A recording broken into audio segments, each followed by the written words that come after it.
Hello everyone, this is Ben from GP Adventures and the Hobby Shop Dungeon, and I'm here again today to answer some questions from the Hobby Shop Dungeon Facebook group. Today, I thought we could talk about the maps of the Marmoreal Tomb. Timothy Connolly was asking about the firebirds on the first level of the dungeon, which are specific fantasy birds that live in a well. And it so happens that the well goes down all the way through the level of the dungeon, right? And I thought that would be a very good opportunity to talk about how the third dimension works with the dungeon, right? So rather than just talking about it like this to you in front of the camera, I'm just gonna show you the maps and show you how it works.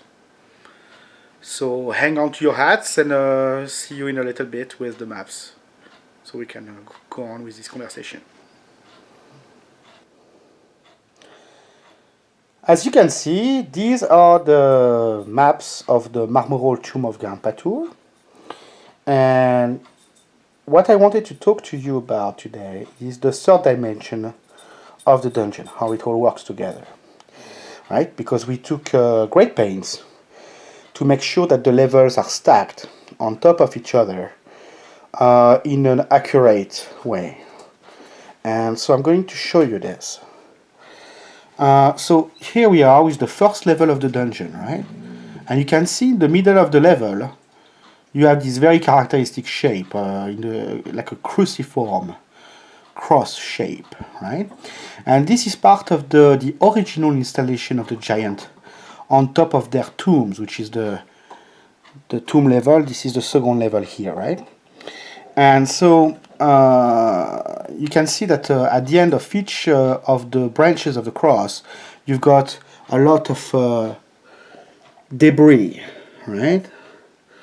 And these actually, in the exploration of the tomb, could be either moved by earthquakes that could be triggered by the player characters, or could be cleaned up as well, to reveal that there are wells going down, right, in those corners. And these are the shapes you see here, right? This circle with a gray dot in the middle. These are the wells, and you can see how they are placed to fit the first level, right? Including in the middle of the pile of the ogre there, right? And that goes on as well on the third level, right? You can see here. You can see these dots. Right? These are access points to the lower levels. These are not the only access points, huh? But these are some of the main ones. And so as the exploration unfolds in the game, some events or some tremors can be triggered that will basically free these passages. And so if the DM wants, the DM can control exactly when that happens and when the players are ready for that, and so on. So that can lend a measure of control about exactly whether the player characters are getting way too deep too fast, or that kind of thing. Alright, so to answer the question, the original question of Timothy Connolly, so this is the Firebird area, right? And there's a well here that's going way down. The Firebirds are birds that use metal, melt it, and use the metal to build nests inside the well, right? And the well itself goes all the way down.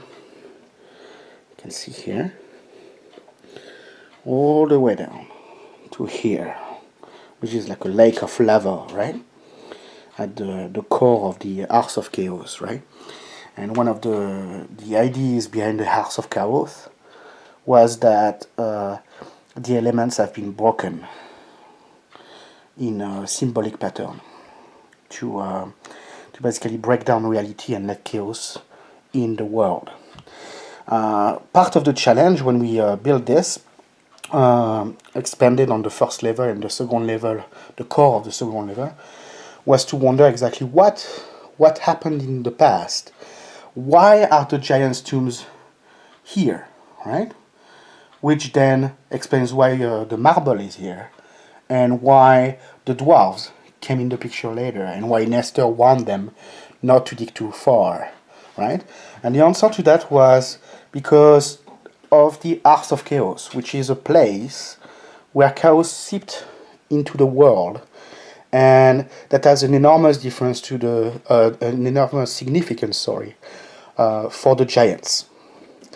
And that's basically how we proceeded from there, right? So here you have the birds, right? Sorry, here you have the birds. That goes all the way down.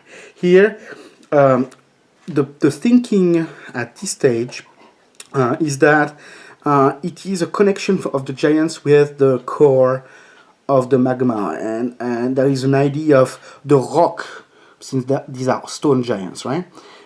Going back to its roots, to the magma whence it came. So there's a kind of, perhaps there were ritual sacrifices, or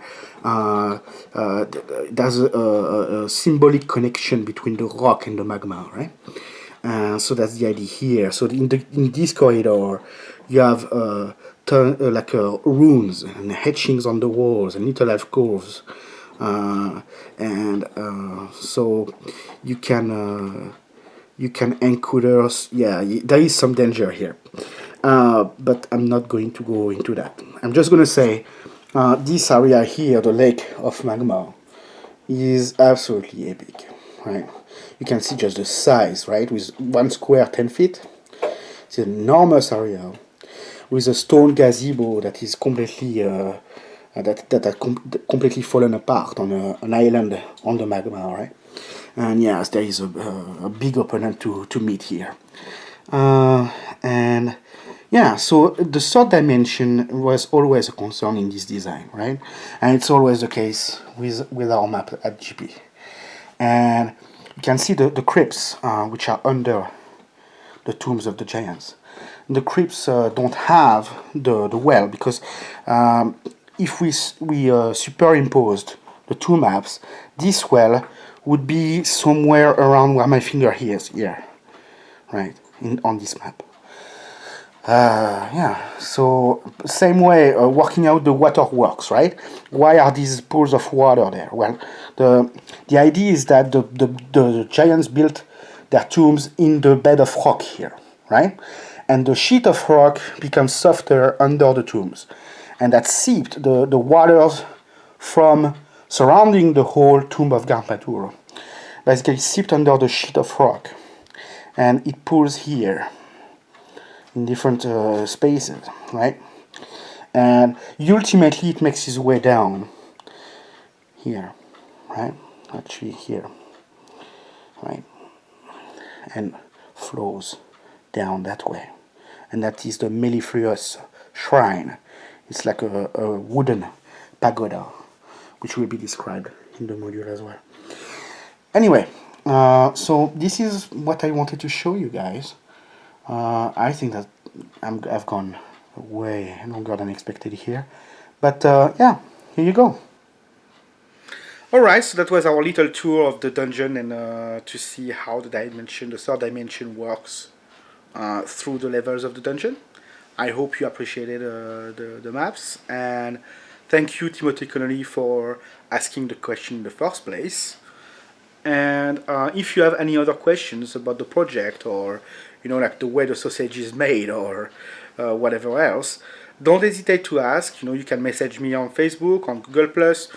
Just comment, here under the video, and I'll see if we can do more videos about those aspects you are interested in. In the meantime, game on, and I'll talk to you later. Bye bye.